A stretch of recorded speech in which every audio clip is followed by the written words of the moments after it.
guys, welcome back to Millionaire Gaming. So today we're playing Tony Hawk's Pro Skater 4 for the PlayStation 1, and I have a special guest with me. Say your name. Hey guys, it's Triobitz, back at it with another collab. Of course, it's always good to see you, man. So today we're playing, Tony Hawk's Pro Skater 4 for the PlayStation 1. Do you know what level we're doing today, my dude? We are doing San Francisco. What's your opinion on San Francisco? The PS1 version specifically, or just like in general? In general. I never favorited it when I played the PS2 version, but it definitely was a good level. I didn't mind it at all. I liked it, but as you guys are gonna see in a minute, once the level gets booted up, it definitely looks rough compared to the PS2 version. The graphical leap from the PS1 to PS2 was massive. Oh yeah, because there was like NPCs in there, as well as many other things, as well as cars, as well as, atmosphere. As you can see, there's a lot of draw distance, so it pretty much looks kind of rough, let's be honest.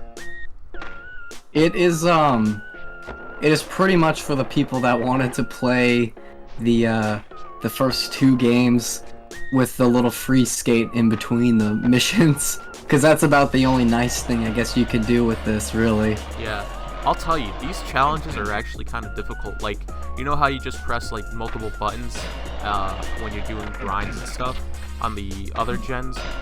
Yes. And this one you actually have to press on the directional pad on what you want to do. Like, if you're saying you're doing a 50-50 and then you want to do a nose grind up, you have to press up while grinding at the same time, as well as down to do a 5-0. And it's pretty tedious, dude, for real. I know, using the stick is also just hard to grind on, even when you play pretty much any version, even the remake, the new game that came out last year. It's hard to play with the directional stick. It's always good to use the two D-pad buttons instead. Yeah, I'm pretty good with the analog sticks. I'm sometimes alright with the D-pad. I'm not sure. Maybe I'm weird, but like I'm pretty good at most of those things. Sometimes I do kind of suck, as you can tell. Like, this one is kind of more difficult and tedious, but I still like the nostalgia feel of this game. But the atmosphere, it kills it. I think the main problem is just that the draw distance really sets back the level. And the most annoying thing that I would think is that when you're playing skate games, the coolest part about it is to be able to look ahead and say, okay, I'm gonna go over there now, I'm gonna go over here now. But in this game, you can't do that. You're kind of, it adds a whole new challenge because of that, where you're faced with like a bunch of obstacles right as you get there, because the draw distance in this game is horrendous. It really is, dude. And plus, they changed a lot of it. Like, they changed so much on this level, because the pier that you're allowed a manual on, like for that one specific challenge, it's not here. They changed up the whole area for the competition part on here. It's so like botched, it's ridiculous. There's like so much missing. I mean, it's a breath of fresh air, I guess you could say, but sometimes it definitely takes one's toll on the quality of the game. I think the quality, maybe for its time it wouldn't have been so bad if we weren't comparing it to the, superior PS2 title, or even the nicer render in Thug Pro, you would think. Yeah, I mean, I played Pro Skater 4 on PS2, Xbox, as well as even GameCube. I'll be honest, GameCube looks pretty good compared to this one, but I'm not gonna try Yeah, to definitely. harp on it. It's just like, I'll tell you, some of these challenges are actually like difficult. Like, I could tell you, I definitely did have to do some jump cuts, because I know this level in particular took like an hour to beat, and it was just like on one specific challenge. Yeah, and most of the time in THPS4 it didn't take an hour. At least I don't think so, at least. Yeah. For any level. And it kind of sucked for me, because I actually did the challenges that they considered like intermediate goals, and I didn't know that you're only supposed to do 10 goals to get to the next level. So I kind of messed up on that. So I just kind of did everything so fast, and that's what it may seem like the videos are so long. Like, I try to do all the levels in their entirety, but sometimes it kind of gets kind of difficult. Oh yeah, I can tell, definitely, especially right now. Well, yeah, because it's like, you try to balance this stuff, and you have to, like, max it out in order to get, like, good. And there's nothing you can, like, use for any good quality tricks. Like, any trick, like, I don't want to say trick lines, because that's fucking horrible. But, just, like, combos and stuff, they're just really difficult to do on the PlayStation 1 engine. Oh yeah, definitely. The PlayStation 1 engine was not made for, I wouldn't say it's not made for this kind, because obviously the first 2 games were released on it, but maybe they were trying to push too much in this kind of level, though. I don't remember the draw distance being this bad in the other 2 games, was it? It was pretty bad, dude. Yeah. Well, you also gotta remember, we have Pro Skater 3 on here as well on PlayStation. Oh, yeah, exactly. They released both of these games. Because, at the time, though, you gotta remember, there was a lot of people that still, stayed to the PS1, because either they weren't into gaming that much, or, just didn't have enough money to get a new PS2. Yeah. And I think at the time, the PS2's first arrival, they were pretty hard to get, I believe. So, still not like the PS5 situation, though. Oh, dude, I hate getting, even trying to get a PS5. I given up on that shit, dude. We all got to go to StockX. Yeah, pretty much. That's our point on this one. Just getting it on StockX. I mean, you're gonna be paying $100 shipping and handling, but I mean, it is what it is to get. It's all you can do at this point. It's all you can do at this point. What would you think if they did a remake of 3 and 4 as well? I feel like it would be good, but I wouldn't want to milk it too dry. I feel like if they did it to 3 and 4, it'd be great, but then if they stopped at, like, Underground, I'd be genuinely happy. I think Underground, hopefully they do Underground. I mean, they have to. That game was so big. Imagine that on the PS5. Dude, it'd probably look fantastic. If they had the same kind of music that they had in that era of gaming and stuff, I'd be so happy. That's the only problem I would imagine with the if they did like a PS5 Xbox Series X remake, is that if they if they try to get the soundtrack back, it's gonna be hard, because what was there, like 86 some songs in that game? Yeah. And I mean, I even heard people bitch about the 4 songs that weren't going to be included in the the remake of 1 and 2. People were bitching about that. Yeah, they made a big deal about it. And it was so stupid. Like, they tried to get the rights, they just couldn't. What are they going to say? Oh, sorry, the game or the musicians or the label wouldn't give us the rights, so we're not going to release the game anymore. We're not going to make a whole game because of 4 songs. Like, no, they're not going to do that. So I can imagine if they make Underground, there's going to be a lot of people bitching about certain songs not being in there. But you know what? It's simple. Just put your earbuds in and listen to it on your fucking... whatchamacallit? Like your devices. Yeah. Yeah, just get it on your phone or your computer or something. It's not that difficult. But, some people might think that's, taking the purpose out of the game experience. I get you. But, there is Spotify for the PS5 or PS4 and the Xbox. I'm sure that has it on the new systems too. Oh, more than likely. Yeah, but I don't know. I would love to see these games be remade, because I think these levels here, comparing it to like the PS2 would be one thing as well, but comparing it to the PS1 level, like comparing like a PS5 version of the PS1 San Francisco would be kind of unfair, really. Yeah, it'd have that unfair advantage. Yeah, most definitely. I mean, these levels here, as you're seeing, they don't look right, and they don't look right, they don't feel right, and they're very vacant.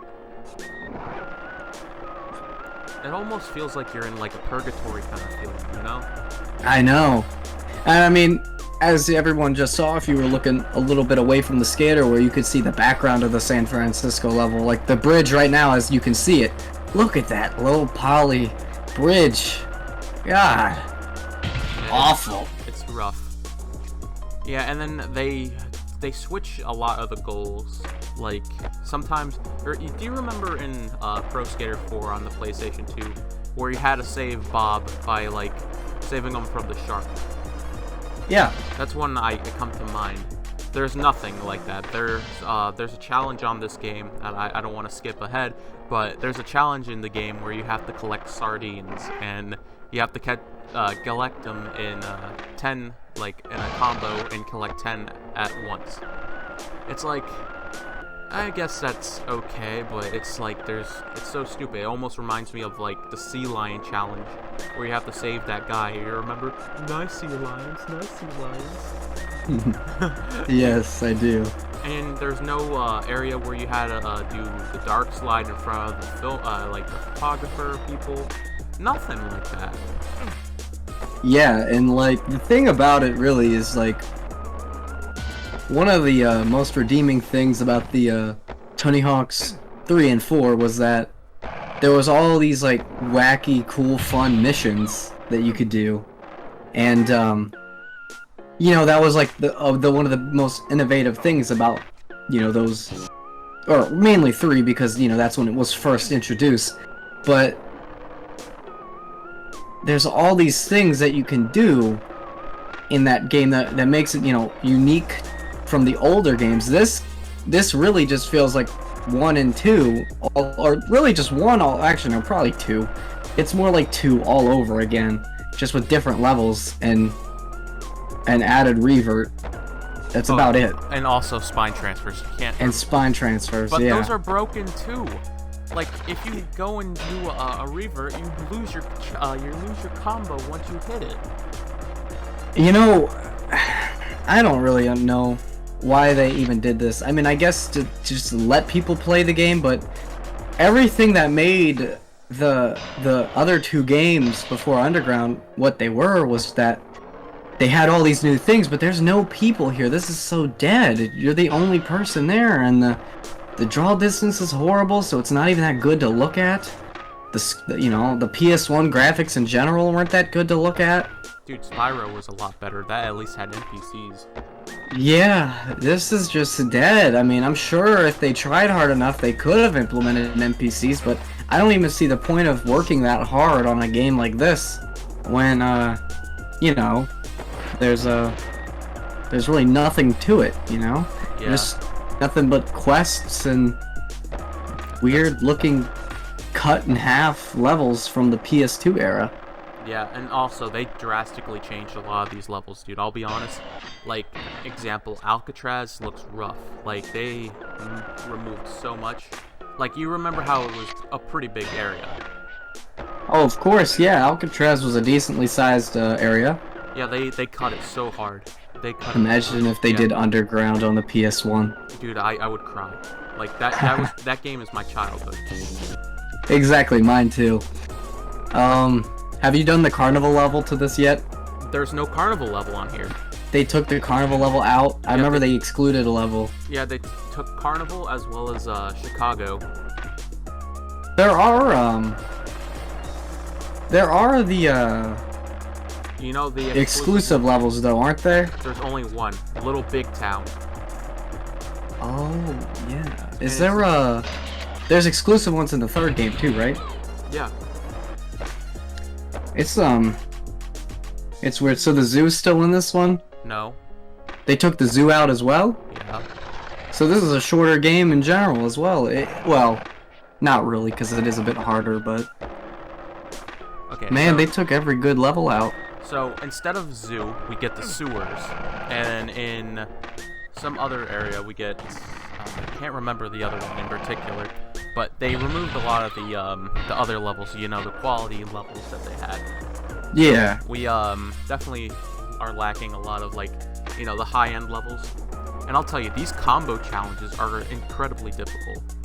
Like, on the first level, you had to get 100,000 points, and there's no, like, perfect way to do it. I got lucky, and just, it's even difficult to do special tricks on this game.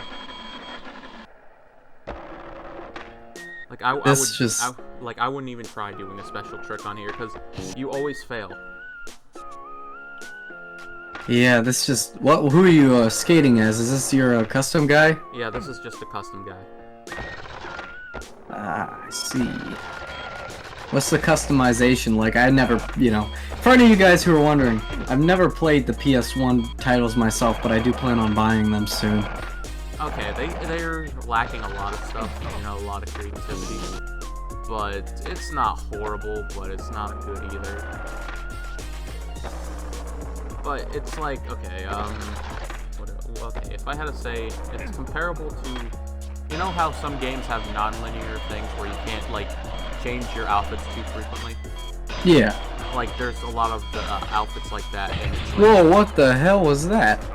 Yeah, I know, there's a lot of glitches to this game, too. And you just randomly switched, too. Yeah, did you see, they just randomly put me in from, regular to movie. Oh my god. Yeah. So, this game, dude,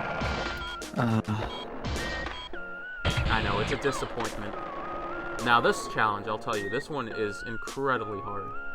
Like, this one took fucking forever. Like, it even says hard in the title. So, unless you're really good with manuals and grinds, good luck. I'll just say that, good luck. It's funny, actually, when I was playing this level, we were actually, talking on the board. We were talking with that Sussman. Oh, Hyena Sussman. Yeah, dude. Well, that's another story for another time. But I'll tell you. We could make a whole video off of that one night, dude. I swear to God. Yeah, it's an interesting night. But yeah, that's another thing. You had to do the lip peers thing. It's so stupid. It's one of the stupidest things. And it's so broken doing lips, because you rarely do lip tricks on any game, like on Tony Hawk and stuff. Like, what, you do it on Underground, like, a few times? Yeah, I think so. I don't know, sometimes these things piss me off. One of the ways you can tell, like, how good the graphical leap was from PS1 to PS2 is comparing Proving Grounds' PS2 title and as well as Project 8's PS2 title to the 360s and PS3. Yeah. They are definitely downgraded in a way, but they're really actually not too bad compared. Like, it is a good alternative. But this? Wouldn't say so. Yeah. It's like, okay, you remember how Proving Ground is on Xbox 360, where it's like open world and you could do all that good stuff? Yeah, and on the the original consoles or the previous consoles, it was like the original games. They were levels instead, which is actually what I played at first when I was a younger kid. I only had a PS2, even when the PS3 and stuff was out. And what I did was I played I never played Proving Ground until the PS3. I got it when I got the PS3 for my 6th birthday. Proving Ground and Skate 1, 2, and I think 3 as well were all games that I got as a gift, as well as Batman. And what I did was I played the Proving Ground for the first time, and I thought it was great. And I never even realized it was on the PS2. But when I played Project 8 for the first time, I really enjoyed it. The graphics were downgraded, but it wasn't like a big difference at all, really, and it was really good. But this, like I said again, I don't know, like, it's not a kind of game you would come back to play when you want your Tony Hawk. If you want to play 4, you're gonna play it on the PS2, or you're gonna play it on Thug Pro, which I need to reinstall on my PC. Dude, I'd rather like play it on the Mac, and I don't even have a MacBook or anything. I'm actually, speaking of that, I'm considering going on eBay and buying a couple disc copies of the original games on the PC, because they look so much better. Oh yeah, and plus you can do like mods and stuff too. Yeah, and you can get what was that? Dude, what the hell? Yeah, see, and as you know, I've been playing Doom. Yeah, see, this you was can the get Guardian Doom challenge I was telling you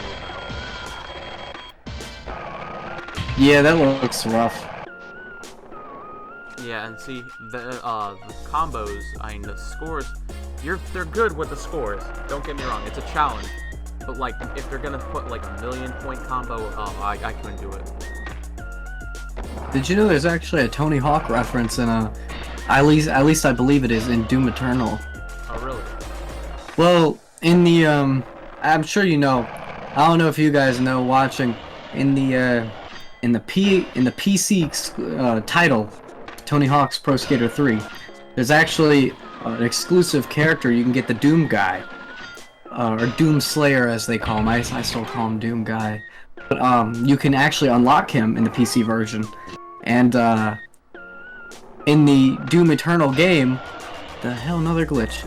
In Doom Eternal, when you go to the Doom guy or Doom Slayer's main like desk, there's actually a skateboard near him. Now it's not the skateboard that they have him skate in the game of Tony Hawk's, but it is still a skateboard. So I believe that is a reference to Tony Hawk's 3. Yeah. What do you think of the secret characters on like 4 anyway? I think it's fun getting secret characters, like especially when you get like banned ones. Like I think there was like Green Day in American Wasteland, I believe, and then there was he plays Iron Maiden in 4 and Kiss in Underground. I actually believe you could play every Kiss member if you unlocked all the pedestrian thing, like all pedestrian unlocks, where you could skate as a random pedestrian. Yeah, you had to get all the gaps in every level. Yeah. And I'm pretty sure the Kiss members were included in that. But Gene Simmons was included as his own character. Yeah, because you can get like Ace as well as Gene Simmons. I can't, was it Paul, one of the other people? I believe so. I don't know much about Kiss. I have like one Kiss record and like one cassette of them. I don't really listen to them too much. Also, I know this is a side note, but you know, if you're watching this, our boy Tio, congratulations, man. I know you're graduating today, so congratulations. Congratulations, man. I'm still trying to get out of school. Got one more year left. Yeah, and I've been out of school for a while. I won't say how long, but I've been out for a while. But, oh man, freaking, I mean, I like some of the special characters on this game, because who do we have? We had, like, there was Daisy, as well as Mike Vallely, Django Fett, and who else? Oh, Eddie from Iron Maiden. Yeah. And I think that was it. Yeah, so it was a very short roster. I don't know if there was any exclusives on any certain console, like if the PC got an exclusive that year, or if the there's only one exclusive character on this game, was this short dude, and it was called like a clown or something. It was like a little person, that's what they call them. It's kind of fucked up to say. But you know, that's pretty much it. That's all we get. I just wish they did more. Like, if they were gonna make this game, they should have put more effort. I know some people are probably like, well, you know, it's a you know, like a downgraded version of a PS2 title, but you know, if you're gonna do it good, man. Don't make shit like this. Yeah, and then, you know, we got that challenge for Force. You know, Force never ceases to amaze me. It always pisses me off. In my opinion, this game is more like when you want to play the Tony Hawk games, like the main ones, the normal ones, you go back to play them for like your the enjoyment and stuff. Yeah. And you know, the nostalgia. But this one, playing these PS1 titles. Oh. Well, all right. Thank you guys for watching. Thank you guys for watching, even though this was the